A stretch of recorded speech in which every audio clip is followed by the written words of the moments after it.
au patrimoine culturel immatériel de l'UNESCO.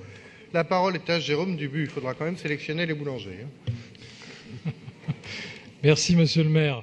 Avant de commencer, je voudrais d'abord associer Catherine Dumas, sénatrice et conseillère de Paris, évidemment à ce vœu. Il se trouve que c'est notre groupe qui le porte, ça aurait pu être un autre groupe.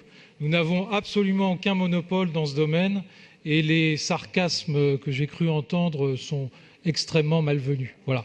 Donc c'est un vœu avec lequel Catherine Dumas est parfaitement associée puisqu'elle préside le comité de soutien des élus à cette initiative. Alors quelle est cette initiative? Parce que c'est ça le plus important.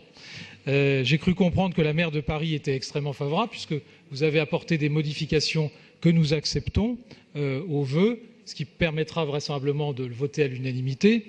Il s'agit d'une initiative de la Confédération nationale des boulangers pâtissiers de France, notamment de ceux de Paris, bien évidemment, puisque Paris représente à peu près 1 million de baguettes vendues chaque année. 32 millions en France, 1 million chaque année.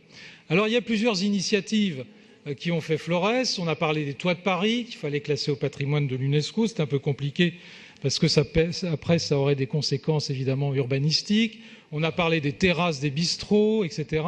Moi, il me semble que la baguette est très emblématique de la tradition française, très emblématique du savoir-vivre français.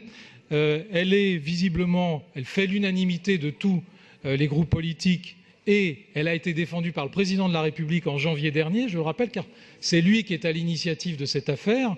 Quand il a reçu les boulangers à l'Élysée, il a affirmé qu'il les soutiendrait, que c'était une bonne initiative, et c'est la raison pour laquelle ils ont déposé ce dossier. Donc je crois que là, nous avons un moyen de manifester l'excellence française qu'il ne faut pas perdre de vue, qu'il faut soutenir, auquel il faut apporter notre soutien.